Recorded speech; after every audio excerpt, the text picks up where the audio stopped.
Here are the first 500 digits of pi. This may seem like quite a lot, but in this video, we'll find out how someone managed to memorize 100,000 digits of pi, so 200 of these blocks in one go. We often find people with a good memory amazing, so much so that they can seem superhuman. Let's say you're listening to two speakers. The first can't really remember what he has to say and has to keep checking back on his notes during his speech. On the other hand, the second speaker knows her entire speech by heart and delivers it entirely off her memory. Which of these two speakers are you more likely to trust and want to listen to again in the future? Having a powerful memory can transform our lives in so many ways.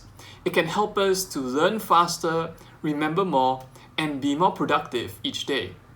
The only problem is that we aren't always clear of how we can improve our memory.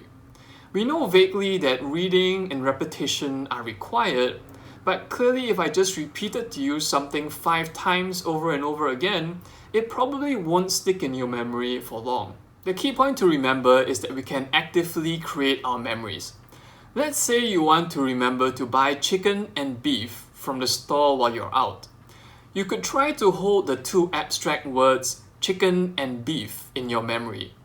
Or you could write a note in your phone. Or you could picture a large angry bull riding a green chicken as it shouts, "Buy me, buy me." Clearly, there are many ways to create memories. And in this video, we'll see 3 ways that you can get things to stick when it matters. Our light mode is to write accessible notes. We all write notes in some way or another, but the distinction here is to make them highly accessible.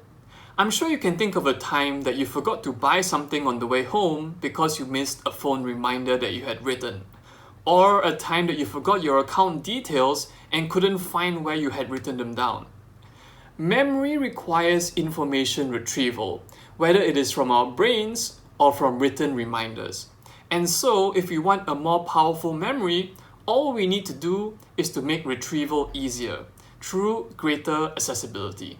To make the notes we write more accessible, we only need one thing: consistency. This relates to where you write your notes as well as how often you use them. First, consistency is about always writing the same kinds of notes in the same places. So for example, for me, I put all my work reminders on my office calendar and all my personal notes on my phone notepad. By putting the same kinds of notes in the same places, I know exactly where to access all my important information without having to waste energy sifting through different sources. Consistency is also about frequent practice to form a habit. Outstanding tasks, new ideas, and relevant facts all can be offloaded from our human memory onto written, accessible notes.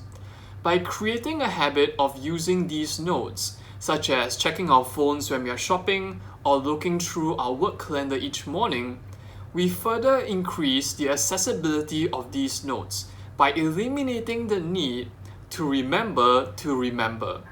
Also, because offloading our memory frees up our mind from having to store and retrieve information, this allows us to focus on more important mental tasks such as understanding and creativity.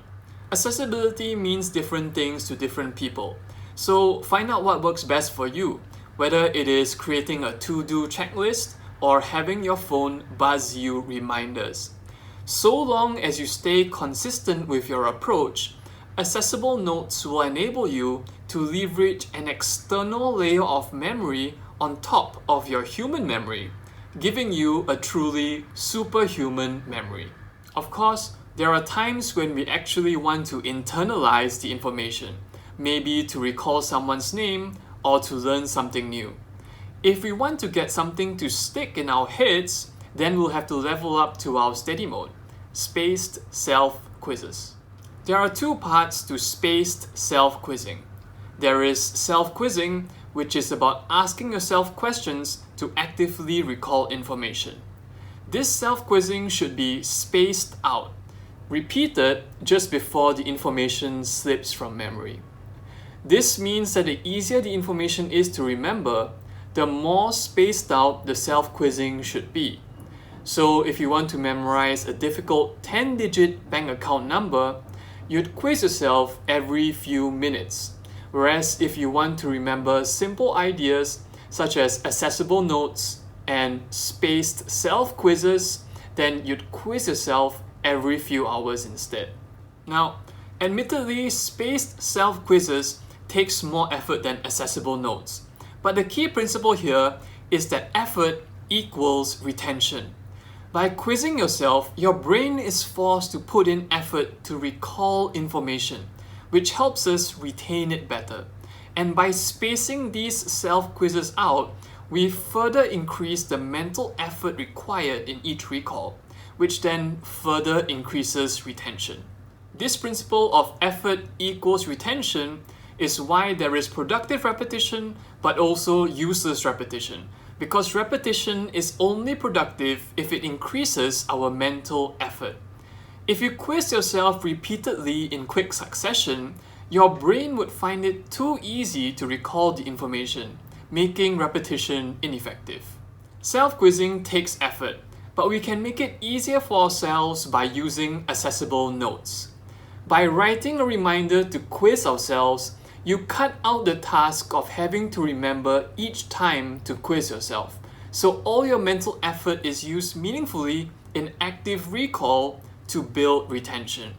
With a proven strategy, supporting system, and frequent practice, I really believe that your memory will seem superhuman to others.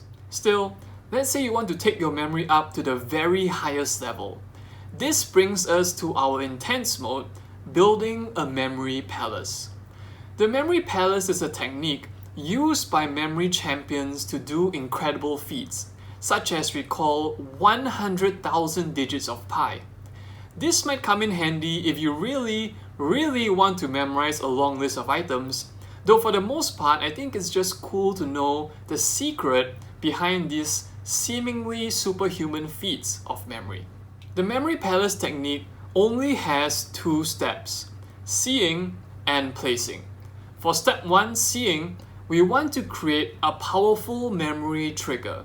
And a handy way of thinking about this is to break up the word see into sense, exaggerate, and energize.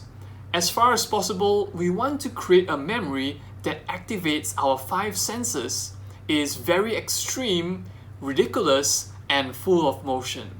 The more absurd the image, the better. For example, if I wanted to remember something like spaced self-quizzes, I might picture 4 copies of myself in space suits. 1 angry red me, 1 sad blue me, 1 happy yellow me, and 1 green greedy me. They'd all be spaced out 1 meter apart from one another, shaking their fists and shouting the question, "Why?" to each other. I might even make them float in zero gravity to include a sense of weightlessness of space and make the image even more absurd. We have the power to create our memories, and the more we sense, exaggerate, and energize them, or see them, the more these memory triggers will stick. Once we're done with seeing, step 2 is placing. This involves mentally placing the memory triggers we have created into a familiar environment. Notice that if you had to recall the layout of your home or your workplace, you probably realize that your mind can do a pretty good job of piecing areas together and furnishing it with details, such as a table or a chair. These familiar environments are stored as long-term memories in our minds, and we will use them as our memory palaces in which we will place our memory triggers. To do this, we first identify key spots in our memory palace, such as rooms or even items within each room. Next, we set a fixed route that we will take. And finally, we place the memory triggers that we have created at the key spots that we have identified. So for example, let's say I want to memorize the 3 levels in this video: accessible notes, spaced self-quizzes, and memory palaces. If I were to use my own house as my memory palace, I would set my route as starting from the front door of my house and then walking to my bedroom. So 3 key spots that I would pass are my kitchen, my living room, and then my own bedroom. Finally, I would place memory triggers for each item in order.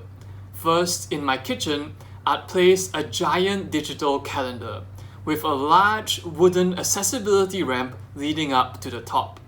This would be my trigger for accessible notes. Next, I'd move on to my living room where I'd place the 4 shouting spacemen for spaced self-quizzes as mentioned earlier.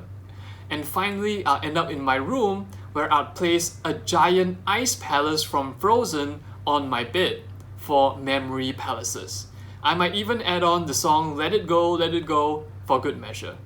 With memory palaces, you can greatly expand your memory capacity by using individual items in each room, such as the sofa, TV, or coffee table, to place memory triggers. With just 4 items in 4 rooms in your house, you already get 16 memory slots. You can further multiply this by using other familiar environments, such as your workplace or your favorite hangout.